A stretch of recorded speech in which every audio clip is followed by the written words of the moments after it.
days are, but those were when it took a warehouse for the computer and two warehouses to keep it cool. The concern, and I'm just listing some of my concerns, and it goes back to my experience in that part. One is, used to bother me because people used to think if it came off the computer, it was true. And I'm sure you've been to the place where they say, oh, either the computer did it for you, or the computer did it. Whatever it was true. I don't like that. The other thing is, software does fail.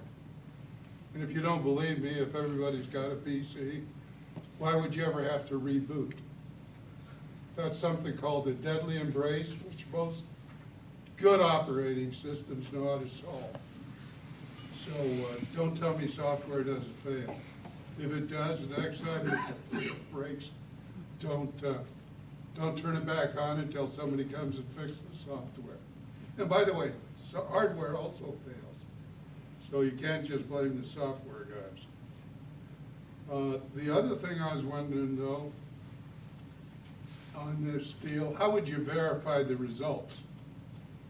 I want to go back and show me how that everything was working at the time you took the picture. And I don't think there's any redundancy or any truth. That's one of the problems, by the way, in computers, is knowing what happened when it failed. Now the one thing, and I said, I believe in technology. I don't believe in closed loop technology. I believe you should always have a human being as part of that decision process. So I certainly would support any technology that you people would deem necessary to support the police. I mean, I have no problem with it at all. What I don't like is closed loop technology. And I guess the last point sort of surprised me. I think it's relevant. Went to a reunion. We always take a reunion picture, and I got a picture of the family. And I called my son, and I said, I don't understand this. He says, what do you mean, Dad? I said, well, there's some pictures of two people there that weren't there. And he says, well, that's pretty simple, Dad. You know, he said, all I did was put the heads on two people that were there, but weren't family. And I thought to myself, well, I guess I'm from the old school where a picture's a picture.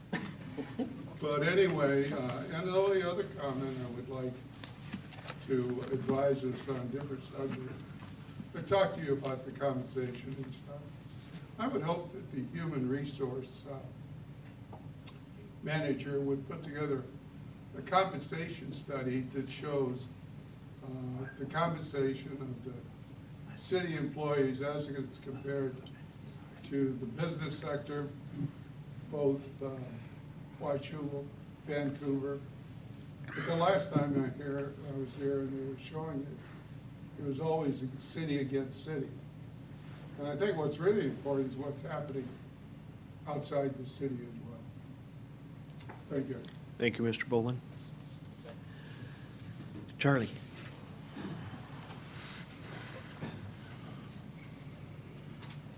Good evening, Charlie Bishop, Pendleton Wool Mills, 2 Pendleton Way. And I want to speak tonight about the proposed utility rate increases. And I thought the briefest way to do that was just to share an email that I sent to Mayor Gard this afternoon. Dear Mayor Gard, I was dismayed to read in the Post Record about the proposed utility rate increases of 13.5% to 28.5%. Federal, state, county, and municipal governments face the same challenges as private businesses and citizens adjusting to the new economic reality.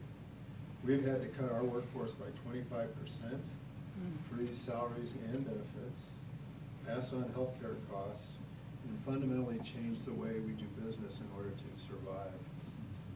We've been able to keep the mill open in Wauchula because Wauchula's been a good place to do business, in part because of competitive utility rates.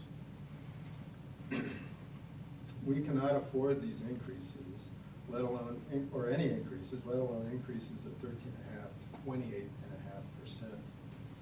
If the city approves these rate increases, it will be difficult for businesses or for the city to attract as well as retain the businesses that they do have. Utility revenues may actually fall, and utility costs may have to be picked up by even higher rates passed on to residential customers. Pendleton had to close a wool scouring operation in North Portland in 2001 when the city of Portland raised the water and sewer rates for industrial users to pay for the big pipe project. Pendleton, along with Blitz Weinhardt and several other major water consumers, closed down and left the city, which caused the city to have to increase residential rates, and right now they're some of the highest rates in the country. I participated on a city stormwater rate committee in 2009 to review a consultant's recommendation for new stormwater rates. The recommendation included new vehicles, including street sweepers, a vacuum truck, a pickup truck, several new staff, and expensive street improvements. I reluctantly supported a reduced recommendation, but I never would have if I knew the city was going to come right back with a significant rate increase. During the process, I also learned that there were significant opportunities for the city to reduce costs. I would urge that the council challenge city staff to find alternatives to the proposed rate increases.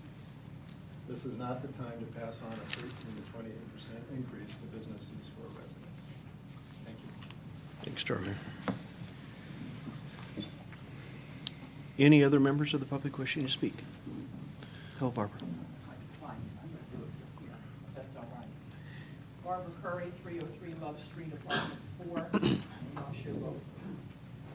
About the middle of August, we had some new drivers come on to C-Van, and I was giving my driver directions, easier directions than what her map showed for to find my house. So I told her to come around up over the bridge at 17th Street and take her immediate left and come on to 16th and then come on Durgan and come right around onto D Street. And now don't turn right there at the parking light, turn down there at the sign where it says Love Street. Well, lo and behold, got to the corner and she said, there's no sign, is there another street? I said, no, that's the right one.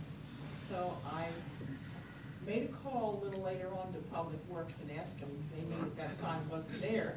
And they didn't know that sign wasn't there. And unless in the last few days it's come back, which I haven't asked anyone, it's still not there. And it's kind of hard to give directions when we don't have the signs. Now, maybe somebody has it hanging in their garage. Some teenager may have decided, I want that sign for my love. I don't know. And it's okay.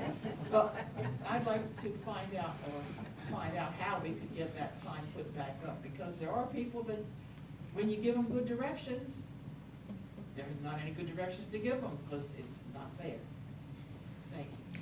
Thanks, Barbara. Is that the sign at D and Love? Uh-huh. Okay. Thank you. Other members? Martha, Larry, you guys decide which. Martha, come on up.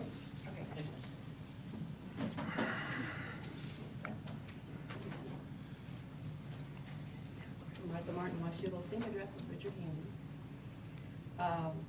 This is in regards to what I'll radar and should this evening that you may or may not discuss or pass. Here's my concern. My concern is that you are all hardworking people. You have things to worry about like utility rates.